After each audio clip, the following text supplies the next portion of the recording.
मौर्य युगीन संस्कृति। तो इस वीडियो में हम मौर्य काल के संस्कृति और मौर्य काल के प्रशासन के बारे में समझेंगे। ठीक है। तो मौर्य काल में देश में पहली बार सबसे विशाल साम्राज्य की स्थापना हुई थी। सबसे बड़ा साम्राज्य कब स्टेब्लिश होता है, कब स्थापित होता है? मौर्य साम्राज्य में। इससे पहले देश में इतना बड़ा साम्राज्य कभी नहीं बना था। राजनीतिक एकता स्थापित हुई और मजबूती मिली और भौतिक एवं सांस्कृतिक उन्नति का मार्ग प्रशस्त हुआ, यानी कि समृद्धि मिली और बहुत सांस्कृतिक उन्नति हुई। हमारी संस्कृति जो है वो फली फूली इस काल में। तो इन पहलुओं को हम समझेंगे। पहले हम प्रशासन को समझेंगे। तो मौर्य शासन व्यवस्था का जो जनक था ना, वो था चंद्रगुप्त मौर्य। कौन था?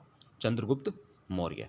और हमें ये बात भी समझनी चाहिए कि इस प्रशासन को बनाने में और इसको मजबूत करने में चंद्रगुप्त मौर्य के पीछे किसका हाथ था? वो था चाणक्य का। तो इस व्यवस्था में सम्राट अशोक के समय सुधार हुए। तो चंद्रगुप्त मौर्य के बाद जो और ताकतवर राजा हुआ वो कौन था? अशोक। तो इस व्यवस्था में अशोक के टाइम पे और ज़्यादा सुधार हुए। किस व्यवस्था में? प्रशासन व्यवस्था में। मौर्य शासन व्यवस्था का उद्देश्य हर परिस्थिति में जनता का हित साधना था। यानी कि वो लोग क्या चाहते थे कि जनता को ज़्यादा से ज़्यादा फायदा हो, उनका भला हो। और इस उद्देश्य की पूर्ति के लिए प्रशासन को कई स्तर पर बांटा गया था। तो प्रशासन को उन्होंने किस स्तर पर बांटा था उसको अब हम समझते हैं। तो सबसे पहले हम समझेंगे केंद्रीय प्रशासन को। तो केंद्रीय प्रशासन का मतलब क्या हुआ? केंद्रीय प्रशासन का मतलब हुआ सेंट्रल गवर्नमेंट, यानी कि देश की जो सबसे बड़ी सरकार होती है वो वाली। तो मौर्य काल की जो केंद्रीय प्रशासन व्यवस्था थी उसको समझते हैं। तो संपूर्ण मौर्य काल में केंद्रीय प्रशासन का प्रधान राजा होता था, यानी कि सबसे ज़्यादा पावरफुल केंद्रीय प्रशासन का प्रधान कौन है? राजा है। सारी की सारी शक्तियां किसके हाथ में हैं? राजा के हाथ में हैं। अतः मौर्य साम्राज्य का जो स्वरूप था वो राजतंत्रात्मक था। ठीक है। कैसा राज्य था? राजतंत्रात्मक। मतलब राजा के हाथ में सारी ताकतें हैं और राजतंत्रात्मक, जैसे हम इंग्लिश में मोनैकियल फॉर्म ऑफ गवर्नमेंट भी कहते हैं, वो था, राजतंत्रात्मक था।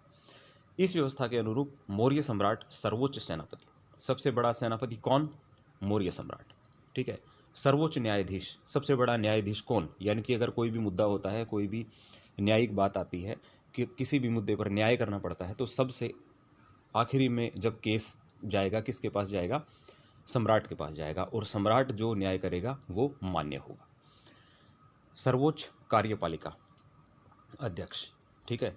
यानी कि एग्जीक्यूटिव बॉडी भी कौन होगा? राजा होगा। ठीक है। कार्यपालिका, देश में जो बने हुए कानून हैं उनको लागू करवाना, ये सारे काम सबसे बड़ा अध्यक्ष कार्यपालिका का कौन होगा? राजा होगा। राजा की सहायता के लिए एक मंत्री परिषद का गठन किया जाएगा।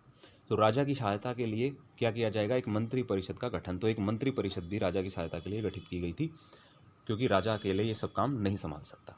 तो मंत्री परिषद होती है, आज भी होती है। आज भी जो हमारे प्राइम मिनिस्टर होते हैं उनका एक कैबिनेट होता है, राइट।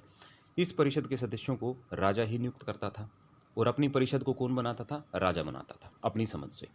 और मंत्री परिषद को सिर्फ परामर्श, जो मंत्री परिषद होती थी ये राजा को सिर्फ क्या देती थी? परामर्श देती थी, राजा को सलाह देती थी। मंत्री परिषद व राजा के द्वारा मुख्य रूप से नीति निर्धारण का काम किया जाता था।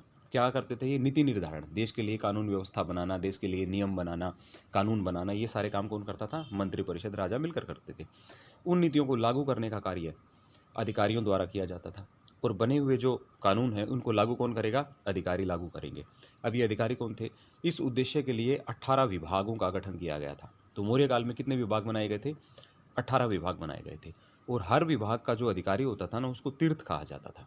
तो मौर्य काल में जो सबसे बड़ी मिनिस्ट्रीज होती थी वो 18 थी, जिनको तीर्थ कहा जाता था। मौर्य काल में 18 विभाग थे। ठीक है। तो 18 विभागों का गठन किया गया था। प्रत्येक विभाग को तीर्थ कहते थे। हर विभाग को क्या कहते थे? तीर्थ कहते थे। और तीर्थ का अध्यक्ष, हर एक तीर्थ का अध्यक्ष क्या कहलाता था? अमात्य कहलाता था। अमात्य कहलाता था।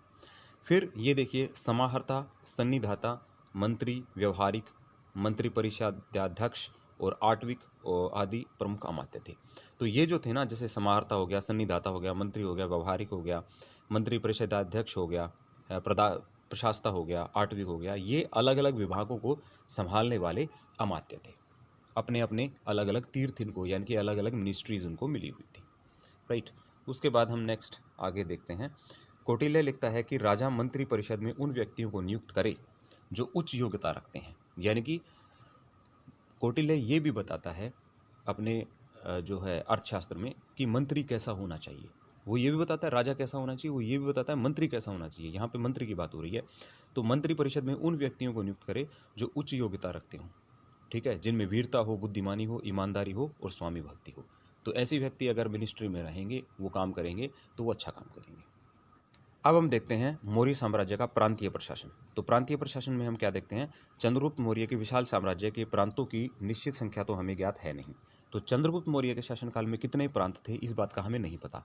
लेकिन अशोक के अभिलेखों से हमें अशोक के टाइम के प्रांतों का पता चल जाता है। अशोक के टाइम में थे 5 प्रांत। हमें 5 प्रांतों की जानकारी अशोक के अभिलेखों से मिल जाती है। इन प्रांतों के जो राज्यपाल थे वो कौन होते थे, वो प्राय राजकुल से संबंधित कुमार होते थे। यानी कि गवर्नर किनको बनाकर भेजा जाता था, राजकुमारों को गवर्नर बना के भेजा जाता था, राइट।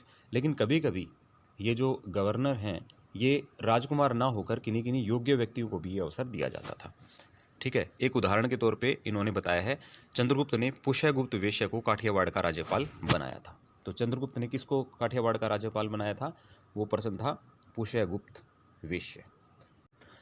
और राज्यपाल को कितना वेतन, यानी कि राज्यपाल की सैलरी कितनी थी, तो वो थी 12,000 पण वार्षिक, यानी कि उसे एक साल में 12,000 पण मिलते थे। अब ये पण क्या होता था, ये पण चांदी का सिक्का होता था, राइट। तो और राज्यपाल के पास अपनी एक मंत्री परिषद भी होती थी जिससे वो अपने काम करवाता था। उसके बाद हम देखते हैं उस समय के प्रांत, यानी कि अशोक के समय के प्रांत कौन से थे। तो ये जो प्रांत थे ये थे उत्तरापथ, देश का उत्तरी भाग, अवनति, कलिंग, दक्षिणापथ, देश का दक्षिणी भाग, और प्राच्य। तो उत्तरापथ की राजधानी कौन सी थी, तक्षशिला। अवंती की राजधानी थी उज्जैनी।